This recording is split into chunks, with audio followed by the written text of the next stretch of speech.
The only people who don't want to disclose the truth are people with something to hide.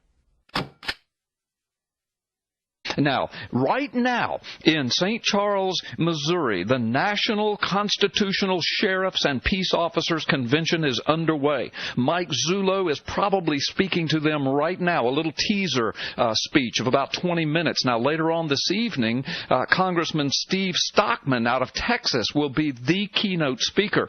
These conferences will go into the night. They will go on through tomorrow. Tomorrow, Mike Zullo will give two-hour breakout sessions at which only certified law enforcement officers with credentialed law enforcement officers, congressmen, people like that, they will come, and under the authority of Sheriff Joe Arpaio, Mike Zullo will be presenting the entire criminal case and all of the criminal evidence that they have against the fraud in the White House.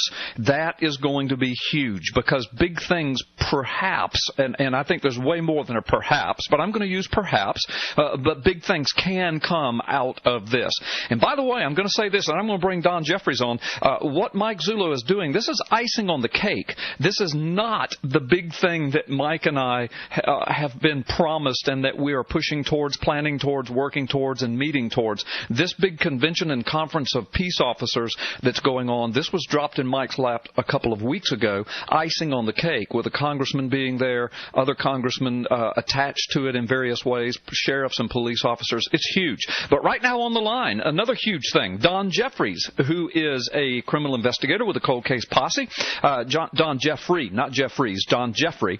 Now, Don, thank you. First of all, welcome to Freedom Friday. Thank you, Carl. I appreciate you having me on. Absolutely. Now, it's my understanding that you are there at this National Sheriffs and Peace Officers Conference, and you're there with Mike Zullo right now, right? Yes, that's correct. Okay, fantastic. Thank you for calling in live. Now, it's also my understanding that you were brought on board the Cold Case Posse to specifically investigate this Social Security number fraud accusation against Obama, and that's been going on for years. And the allegations and the mystery around it, the intrigue, has been fascinating to people. As a result, there's been a lot of factual information out there, but there's been a lot of information that's just not accurate as well. So, first of all, let me begin, Don. Tell the folks what your specific credentials and qualifications are. What makes you, specifically qualified to do this kind of a background check into the Social Security number fraud issue, Don? Sure. Well, first off, it's not only the Social Security issue; it's other avenues as well that I'm looking into. But okay, I'm a 25-year retired police veteran from a police department back east, and I specialized in background checks, including that for firearms purchases, alcohol beverage control, police employment, fire employment, and I basically had to do all of the background checks for, all of those applicants. Right. And for those with liquor licenses, I would also have to research their financial records, dig deep into that for people wanting to buy a liquor license, and also yearly as part of a routine investigation. Okay, so this is your specialty. This is your forte. You know how to do this. You have the resources at hand. You know how to access databases and files. And so tell us very quickly now, the several of the main allegations about Obama's Social Security number is, the number one, the number he's using, and we'll address this probably last, but the number he's using, it has been alleged that it is fraudulent. It's attached to another name. It probably couldn't be his because it comes out of Connecticut, et cetera, et cetera. But then what I would like you to address first, there are also have been other allegations that he has several Social Security numbers attached to his name. Explain what you have discovered about that so far, the Social Security numbers, the several Social Security numbers allegedly attached to his name. What have you found out about that, Don?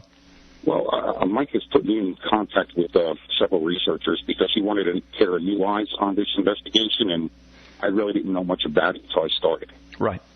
And I obtained a lot of information, including Social Security and address runs based on Obama's name.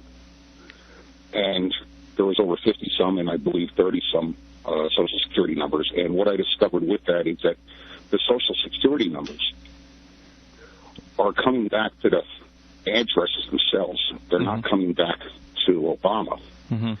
I found out with several because there would also be other people listed at the addresses, and it was their Social Security numbers. Mm-hmm. So we have nothing on that at all. It could be a computer glitch. He could have had some type of financial interest in the residence at one time. You know, it could have been anything. But right. when I go to investigate something, I look for three things. I look for probable cause, right, to see if a crime was committed or not. Right.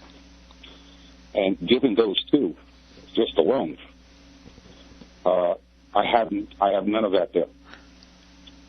Okay. All right. So let me just reiterate a couple things. First of all, when you were brought on this case with all of your heavy background in these kinds of criminal investigations and background checks, you were not heavily briefed. In other words, in fact, Mike Zullo was talking to me last night. He said that when he brought you on, he really wanted a pair of clean eyes. He wanted somebody that was not prejudiced. He wanted somebody that would just come at this as just from a complete law enforcement investigation standpoint, and he basically handed you the files and said, go to work. And what you're telling us is that as far as the allegation that there are a number or a myriad of Social Security numbers attached to Barack Obama's name, you're saying that your investigation has not led to that as being accurate. You did come across a lot of Social Security numbers attached to residences and or properties in which Obama is a part of, but none of those numbers so far, your investigation has not turned up that any of those numbers are attached directly to his name. Is that what you're saying? Correct, Paul. And what it comes down to is I have to look for probable cause or evidential value, right, or was there a crime committed with these? And there is nothing for those three. Right. Now, my job is when I go looking for stuff like this, I have to try to disprove it. If I can't disprove it, then I have something. Right. Right. And basically, I've been able to disprove this. Right. Well, and I admire that. I understand that, being a former law enforcement officer and a deputy sheriff in 2 different counties. I understand how that process works. Mike Zullo understands it. The Obama bots don't understand it, and the detractors don't understand it. But we don't expect them to. We try to educate them, and if they have ears to hear, they can hear it.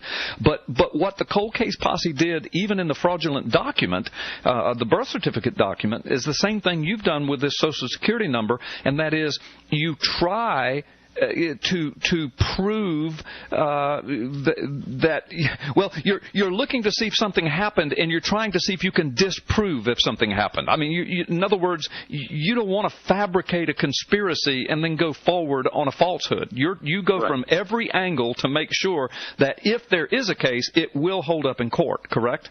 Correct. Now, also, on one of the researchers who provided me with a lot of information, after discovering this, I had an additional conversation with him, which he confirmed that, yes, it could have come back to the addresses. Right. Yeah.